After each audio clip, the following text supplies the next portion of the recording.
All right, welcome. Here we are once again on our TechX Radio podcast. How's it going, Crescencio? Everything good. How are you, Ulises? Very good, very good. Have a very good show today. We're very excited to welcome here at the TechX Radio podcast to have Christopher Martinez, who's the executive director for the Spanish-speaking Citizens Foundation and our neighbor here in Fruitvale neighborhood in Oakland. So let's give a big welcome to Christopher. Welcome, Christopher. Thank you so much. Hey, Christopher. Crescencio. Hey, Good to see you. thank you. Good to see you. Thank you so much for the invitation. Yes. All right. Well, thank you for joining us, and thank you for visiting us. I know we're neighbors, and we're very familiar with your work and your team members that are familiar with our work as well. So thank you for being here. Why don't we start by just I know the organization's been around for a long time, but maybe you can give us just a brief overview of what the Spanish-speaking Citizens Foundation does. Sure. Well, thank you again for the invitation. I am the executive director of the East Bay Spanish-speaking Citizens Foundation. We were founded in 1965, founded by a group of visionaries who really saw the need to help develop and lift up the Latino community in Oakland. We provide services including enrichment and educational programs such as English as a second language classes, workforce development for adults and youth. We have after-school programming. We offer immigration legal services and citizenship services, and then also provide information and referral, trying to help people navigate the systems and understand the resources that are available in the community. Oh wow! So quite a lot of services there. Yeah, we try to respond to the need as community members share with us what it is that they're looking for. So I know we at one point the citizenship classes were really heavily sought after, and of course the pandemic shut a lot of things down, but we were lucky enough to be able to start offering those classes again last year. And so again, we're trying to be as responsive to the community needs as we can be. Excellent. Yeah, no, so happy to hear that you guys are able to offer those again. I'm thinking, what would you say are like the most popular or the key programs that you guys are promoting? Well, by far the English classes. Okay. Yeah, we right now have a wait list. Wow. And so, but we're slowly chipping away at that wait list. I'm just trying to bring in additional volunteer instructors. But I would say English as a second language classes are by far the most sought after service. After that, I would say citizenship services. So both the classes and then preparation assistance, actually applying for citizenship. We just recently held a fair on Saturday where we helped 15 community members apply for citizenship. All in one-stop shop, and it's something that we really value. Becoming a U.S. citizen is something that people really are seeking out, and whatever we can do to facilitate that process, we're happy to do that. Yeah, definitely. And I'm curious too, and Crescencio can chime in too. Crescencio, you taught some English classes and citizenship classes, right? Yes, we did. Mm-hmm. It's at the Native American Health Center and next to the Spanish-speaking Foundation. Mm-hmm. Yeah, but now we're trying to work with you guys. Yeah. Yeah, I think part of what I'm hoping we can offer is we have the space, right? And we have the space, and clearly we have people waiting. Right. For those classes. So if I could just get additional volunteer instructors, because that's another thing that we really rely heavily on is volunteers, people in the community that want to just do a service and give back. And teaching English is something that almost anyone can do. Of course. Yeah, and I'm interested to learn also because the political climate has shifted so much over the past few years around the immigration issue is such a hot button issue. Do your immigration services include not just citizenship assistance, but say like all sorts of immigration assistance, like asylum seekers, all sorts of shelter seekers, and things like that? Yeah, so we do have a fully staffed immigration legal services. We have a licensed immigration attorney. We have 2 staff that are accredited by the Department of Justice, which is important because we want people to know that they are seeking services that are high quality and reputable. What we don't want is people to become victims of fraud, especially there are some, unfortunately, unscrupulous entities out there that will take people's money and offer them nothing in return. So we want to try to prevent that. Unfortunately, though, the 2 types of cases that we're not able to take are asylum cases and defenses to deportation.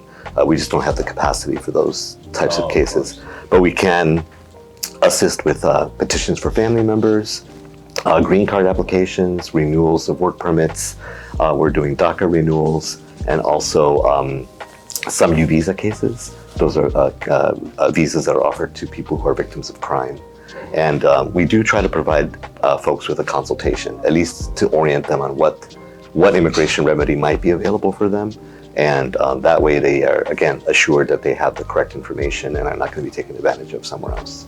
Of course, of course. Well, thank you for that. And then, are you also seeing like a spike in demand for those kinds of immigration services over the past few years?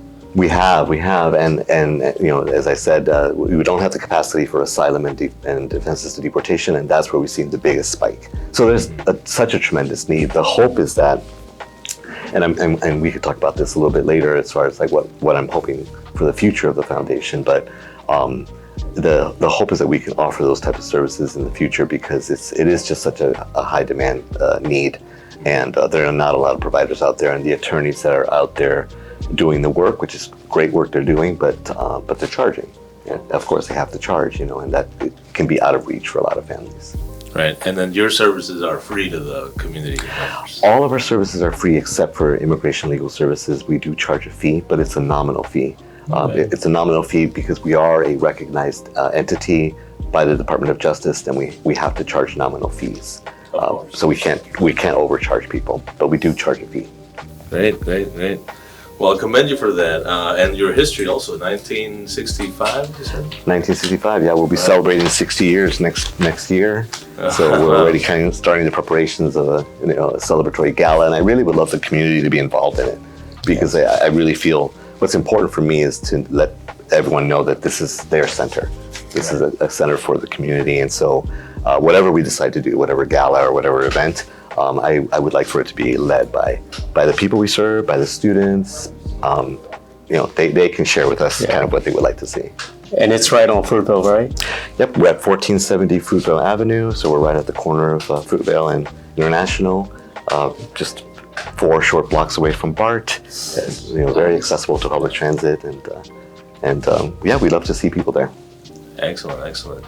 And then as far as congratulations celebrating your anniversary, what would you say are like some of the most notable accomplishments or successes you think you guys are so proud of over your rich history? Well, I think we have a really long and rich history serving youth, and for that, since its inception, the foundation has been dedicated to serving young people. Now we are involved in the schools. There was a pause because of the pandemic, but even during the pandemic, we were open to provide learning pods, places where young people can go and have access to computers and facilitate the online learning process, because that was something that our community was not prepared for, and so we tried to facilitate that. I would say our greatest accomplishment has been almost resuming a lot of those services we provided before the pandemic, and in a more robust fashion, and now involving others. So we host these monthly events where we invite other partner agencies to come out, and we have resource tables, and we ask other agencies to provide materials. In other words, do community outreach. Right in front of our building, we provide the tables and refreshments for the partners, and all you have to do is bring what you're offering.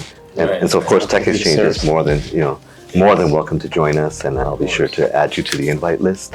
But I think that's, people have said to me that is something that they look forward to now. It's the 4th Fridays of every month, and it's right outside our building, and now that the weather's getting nicer, it should be. We're ready to join in. Well, we wanted to also be festive, so as holidays come up or themes, we try to do a theme every month. So make it again something where we feel like people walking up and down the street will say, "What is that?" And they'll come to us. And it makes sense, because Fruitvale is such a vibrant community, especially we're there by the Fruitvale Village, and just all the businesses there, so vibrant, colorful. There's always a lot of stuff going on. Definitely. So it's good to have community and services and people coming together there. So I commend you for that too. Thank you, thank you. And I would also say that the celebration of culture is really important. We are the Spanish-speaking Citizens Foundation, so we serve all people that speak Spanish from Latin American countries, and as the community is becoming more diverse, I think we were founded by Chicano Mexican American leaders. Now we see that the community is really emerging and becoming a place for Maya Mom community. A lot of Central Americans. I was born in Guatemala, so for me that's kind of a very personal enjoyment to see members of my community coming to our center. So it's celebration of culture. We celebrate Dia de los Muertos, Posada. We do celebrations throughout the year, and again, people have shared with us that they really appreciate that because in some places they're not able to do that at home, or it's just something that's not celebrated. And so celebrating culture is a really important part of the work that we do, and we want to continue to grow on that, to expand on that. Yes, That's interesting. Yeah, that means a lot to us as well. Yeah, celebrating culture. And then I guess to that same effect, I'm thinking you speak a little bit about what are like some of the biggest and continuous challenges that you guys face and see in the Spanish-speaking community here in Oakland. I mean, it kind of goes without saying that the top issue is housing, affordable housing, lack of affordable housing. We have a lot of families doubled up. It's been a crisis for a long time.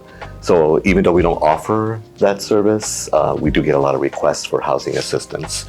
So we, part of our information referrals, try to refer them to those entities that are doing that work. We do have a program where we partner with Unidos. We're actually an affiliate member of Unidos US, which was formerly known as National Council of La Raza. Yes. And now it's changed its name to Unidos US, and they offer a program where you go through a counseling session with a HUD certified counselor, and if you complete the session, it's about housing and security. You complete the session, and then we at the Spanish-speaking Citizens Foundation will give that person a $100 gift card. Okay. So it's an incentive to participate in something that'll, if nothing else, then people leave that session, and it's all done over the phone. They leave that session understanding what their rights are as a tenant, which is key. Too often we get people coming in saying, I received this notice, it's telling me to vacate, and they're understandably very, very upset. And so we try to orient them on the process. And again, we don't offer that service at the foundation, but we at least try to give them some basic information, the resources that do exist. And I think knowing your rights is such an important part of that feeling of kind of just knowing that you have rights is really powerful. Yes, yeah. No, housing definitely seems to be a big issue throughout the Bay Area. But yeah, it definitely impacts the immigrant and Spanish-speaking community. So we see that here as well. Another challenge or need that we're noticing is the need for literacy programs. And so we offer English as a second language. We offer citizenship, but many of the students actually are not able to read or write in Spanish. That's true. And so we piloted a class, and we're going to resume that class in July. But we are teaching basic literacy in Spanish for those people that need to learn how to read and write, because there's a reading and writing component on the citizenship test, and if they're not able to write a sentence or read a phrase, they won't pass the test. And so teaching basic literacy has become almost such a high need now that I think we're going to need to start offering that very soon. And again, a way to do that is to encourage volunteerism. Maybe people are interested in helping teach the alphabet, or just teach how to Yeah, I think the mom community, they have a language barrier, and we have to do something. But thank you for doing that. Yeah, absolutely. So that's, again, as I said before, we have the space. We just need, and we definitely have the students. We just need the teachers. Awesome. Yes, yeah. And then similarly to the literacy, we're a digital equity organization. We're addressing the digital divide and connecting people both through devices and access to the internet and the skills to navigate technology, right? I'm curious to learn, what, how are you guys addressing like digital equity, or what are you seeing as far as like challenges, roadblocks, obstacles when it comes to connecting our community? Yeah, I'm really excited to hear what you guys are doing here at Tech Exchange. I think it's amazing work. I would say we're doing it on a much smaller scale, but we do try to bridge that gap through a lot of the methods that you're using. So, for example, if youth need access to reliable internet, they can come to our center and they can access our internet. We lend out laptops for some youth who might need access to a laptop. Definitely, we have a lot of people coming, trying to navigate something on their phone. To make an appointment at the consulate, you have to do it online now. They don't do it over the phone anymore. So those type of things are creating a barrier for a lot of our community members. And so while we haven't yet developed a full-on digital equity program or digital inclusion type of service, we are realizing that the need is there. And so one of the things that I'm hoping to do is to have a computer lab at our center, or have freestanding computers where people can come in and just access whatever they need to access online, and that we'll have staff or volunteers there able to help them apply for jobs online, apply for public benefits online, make an appointment, schedule transportation, you name it. It feels like there's so many things now that are moving to online, and yet there's not, the people are being left behind. People are being left behind, and so I really applaud the work you're doing, because I think it's so important, and whatever we can do to support, I'm all in. But definitely, I feel like all we're doing, right now the economic divide is so huge, and keeping technology, continuing to keep technology as a barrier to some members of the community is just going to increase that economic divide. Yeah, so for sure. And then just like you, I'm thinking that we could do a class perhaps, right? Because since you had your do a class space over there. Space. Yeah. And just like you, we're always looking for volunteers to help with some of our classes, some of our services.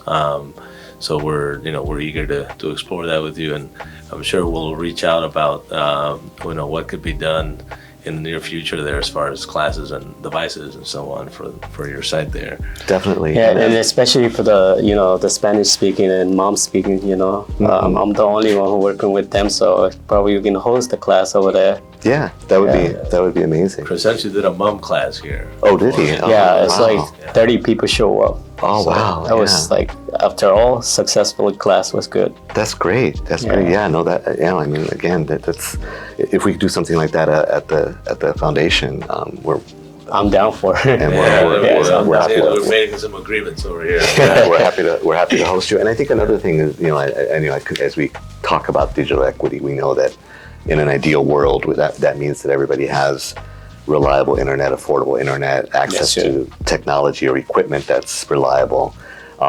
That is definitely the ultimate goal, but ways that we can help lift up our community to get there.